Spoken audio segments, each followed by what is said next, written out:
Welcome to my YouTube channel, My First Vegetable Garden. Today is the second episode of the series Grow as I Grow. You can pick these seeds up at my seed shop and grow along with me through 2019. And you can use the videos to really match to see how your plants are doing to mine. And you'll get reminders on how to take care of them, how to tend them, how to harvest them, and all kinds of different things for 2019. We're going to take these from seeds all the way to harvest. Today I want to talk about the different seeds that you get in a set. You can pick them up again from my shop or just buy them locally and you can still follow along. Then we're going to get to potting up the tomatoes, talk about fertilizing, and I'm going to show you the plants that I've started. These were started a little bit early just so that I had some props for these videos. So a lot of this stuff, I'm in Maryland Zone 7, you can get started right now. So you can pick up a lettuce mesclun mix. You can start these in cells just like this.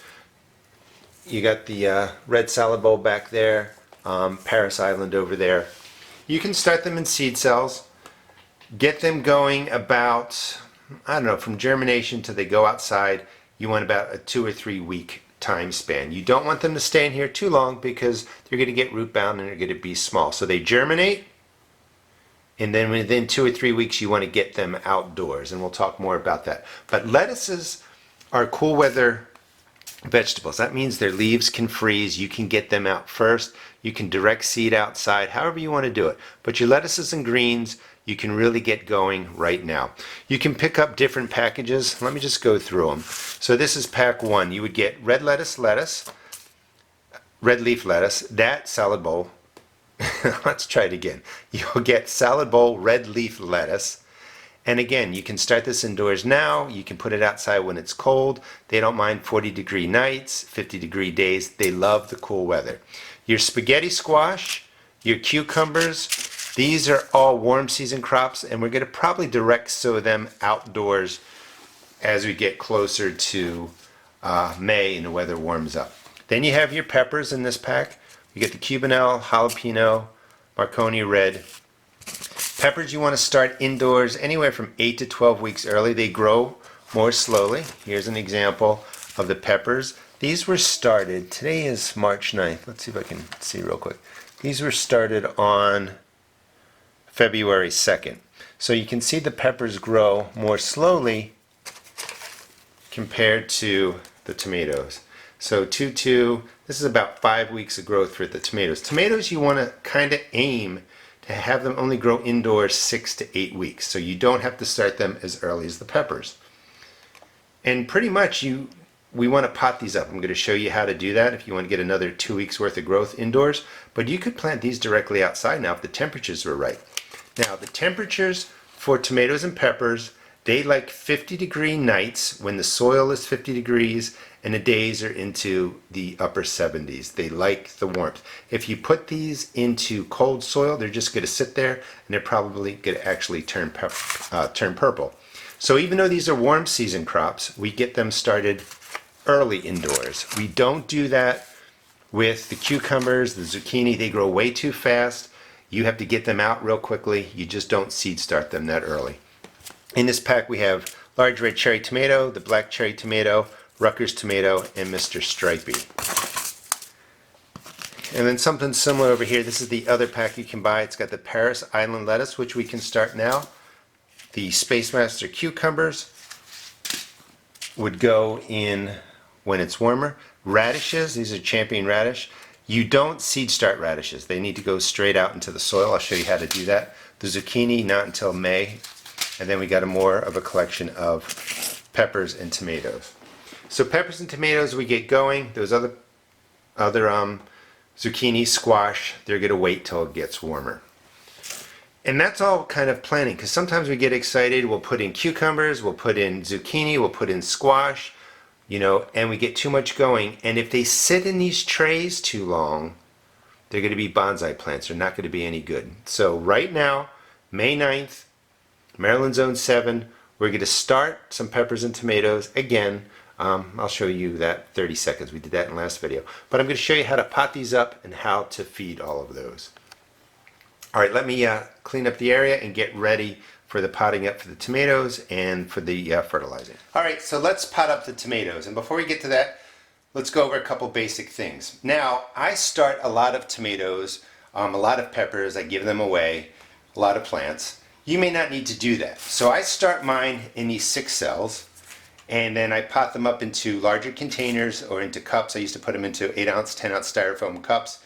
And my whole plan is I get a lot started in the small cells, pot them into bigger cups. At that point, it's getting close that they can be transitioned out into my greenhouse.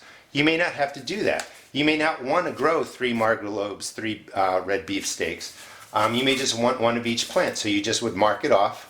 And you can start in larger containers like this. I sell these at my seed shop. And then you don't have to pot up your tomatoes or your peppers. You can just grow them right in this. Plenty of room for them to grow the 6 or 8 weeks for tomatoes, the 10 to 12 weeks for peppers, and then they would go right into your garden. That's all up to you. And remember, you don't have to use these seed starting cells. You can just use cups or something like that. But make sure there's holes in the bottoms. Now, there's 2 ways that you can grow transplants. These are red cherry tomatoes, and if you notice, there are a bunch of seeds in these. The plants over here I thinned out. I'll show you that in a second. So let's see. Right over here, it's just 1 plant in each cell. In here, there's more. I've done this a lot over the years, where you can grow, that's the black cherry. You can grow more than 1 plant in here. And what you want to do, I love having these vinyl floors in my own office because I can make a mess, is you're just going to tap out the starting mix and then gently break the tomatoes apart. Try not to tear anything. With some practice you get it down. So in that little cell we now have 4 tomato plants. And you set up your starting mix. If you're using a cup or something like this, just press the bottom in. Let's put a little more in there. Press the bottom in, nice solid starting base, and then we would just take the tomato, maybe push a little bit of a hole down in the bottom. You want the roots to drop down and stay like that in a cup, and then fill around it. You don't want to smash them. Let them extend. And then we're going to bury a little bit up the stem. It will root out. When we go and put these outside, we'll bury much more of the stem. But just drop the starting mix around like that, and then take the 4 corners and press in. You're trying not to smash the roots in there. And then just press in the 4 corners. The starting mix is moist. You want it to be moist because we're not going to necessarily water these right away because the plants can get into a little bit of a shock. So they're in a nice moist mix. We disturb the roots, but we gently compact it around them, and this plant will do really well. And I'll put these 3 in afterwards. So you can overseed, and when they get to this size, you just break them apart like I showed you. Let's see, let me keep track of these. These are black cherries, let me put them back in here. Now, the other thing, these are the red beef steaks, and I've separated them. And there's only 1 plant in each of these. Now this is interesting. So seeds germinate at different rates. So for whatever reason, 2 more germinated really late. We're going to pull those out. They were small. I don't know if you can see there, but I had 1 plant, 2 plant, 3 plant. I cut them off. And the reason you do that is you don't want to pull out the roots, because as the roots of the plants you don't want get pulled out, they'll damage the other plant. So when these are really, I can't remember if I showed you in the last video, but when they're about this tall, just pick the strongest one you want to keep and then cut off the other ones. So to transplant this, you're just going to pop it out. And what you're looking for is, you're noticing lots of roots around there. They're starting to coil. This could probably go a couple more days. But to set it up, again, nice packed, halfway, pack your cell halfway with the starting mix, and then I just take my finger, make a nice big circle for the plug to drop in, and then I drop it in just like that. You can press down a little bit more because the roots are protected from the whole cell and the starting mix in there. And that's all you really need to do. You could go a little bit deeper if you wanted, but it really doesn't matter when they're transplants. When they get taller like this and they go out into the ground, we're going to plant, half the stem into the ground, and I'll talk about that in that video. But this is pretty much how you want to set it up. Your tomatoes are good to go. And you do the same thing. Let's see, well, I can't grab my scissors, but the white dust on here is Captain Jack's dead bug dust. That's organic, because I had fungus gnats come in from plants I bought at Home Depot, from house plants. So I don't have the scissors with me, but you would just basically, at this size, you know, these are a little past the size, but when they're about this size, you're just going to pinch off the one you don't want, get rid of it. This one looks the hardiest, and then that's what you do. So these were put in as seeds at 2.2. They germinated around 2.9, so they've had about 4 weeks of growth. You can lightly feed these with a fertilizer, and I'm going to go over this every time. We are not going to overlove and overfeed these plants with fertilizer. These are not a normal ecosystem. You don't want to load fertilizer into these little cells, even cells like this. So fertilizing. Liquid fertilizer, water soluble. Water soluble means the plant can use the NP and K right away. You want a water soluble fertilizer, your choice, at a 5.55 NP and K or less, nitrogen, phosphorus, potassium. After these germinate, and maybe then when they're 2 or 3 weeks worth of growth, you can give them a light feed, and then every 10 to 14 days feed them again. We're going to feed them once I have these all planted up, and I'll show you how to do that. Here's my, let's see if I can bring this big thing over. Here is my starting mix, my potting up mix.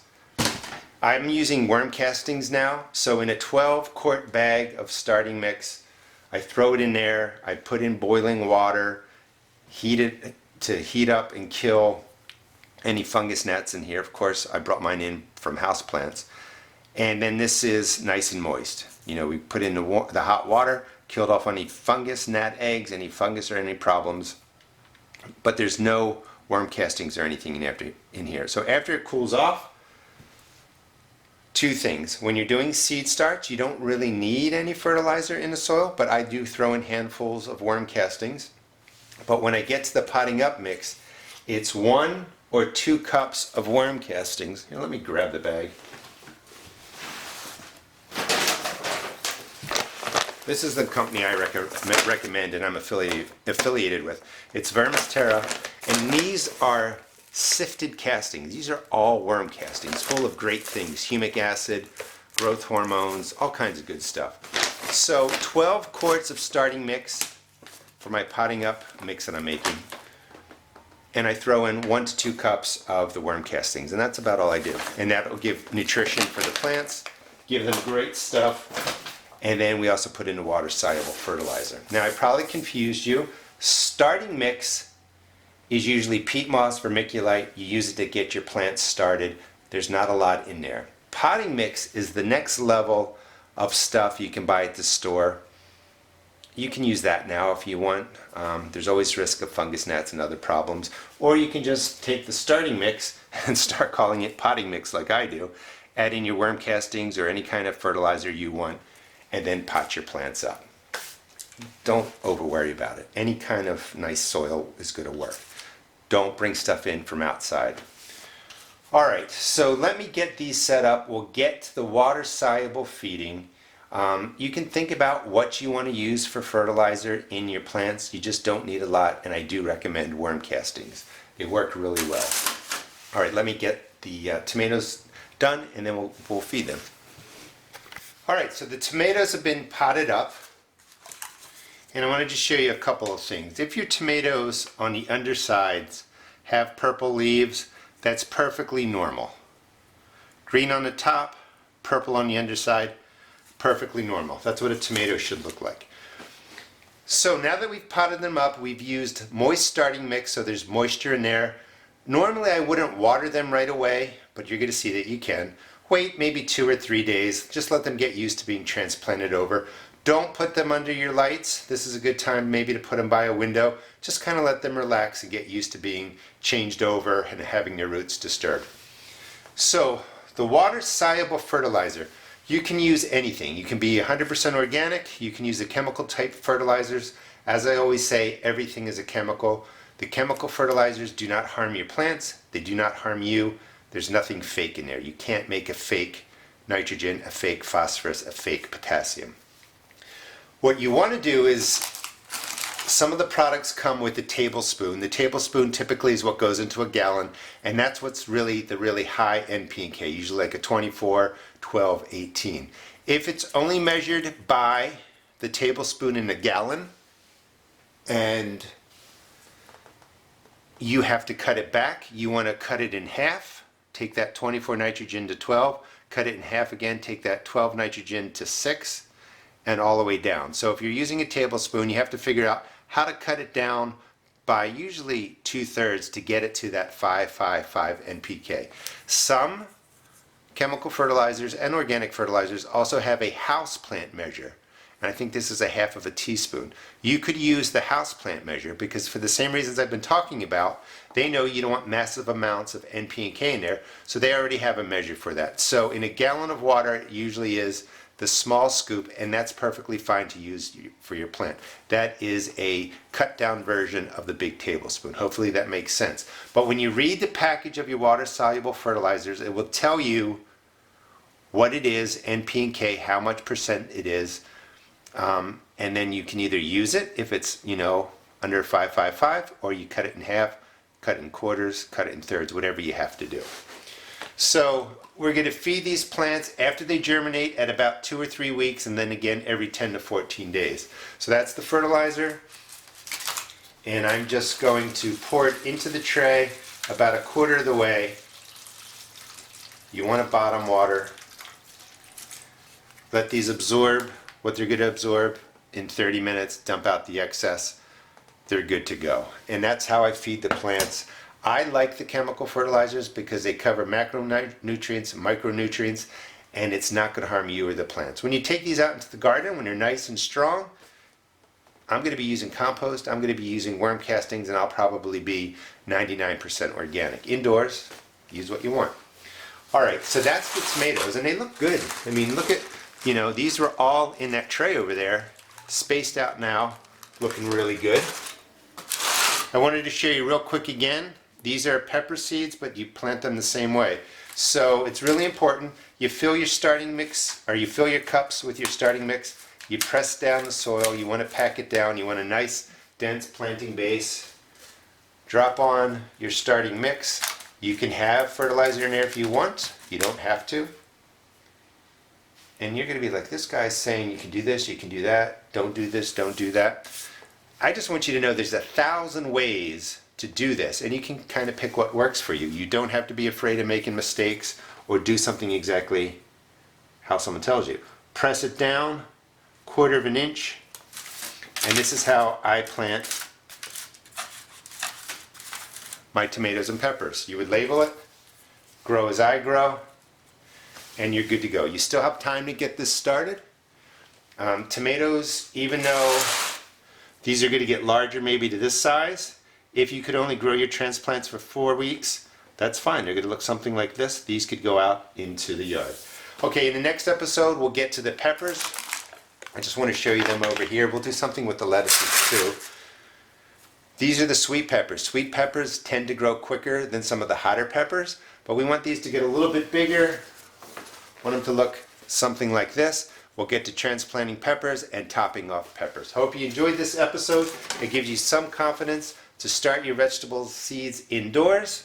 And remember, stick with me and subscribe, because we're going to take these plants and put them outside and take them through the entire growing process for 2019. Thanks for watching.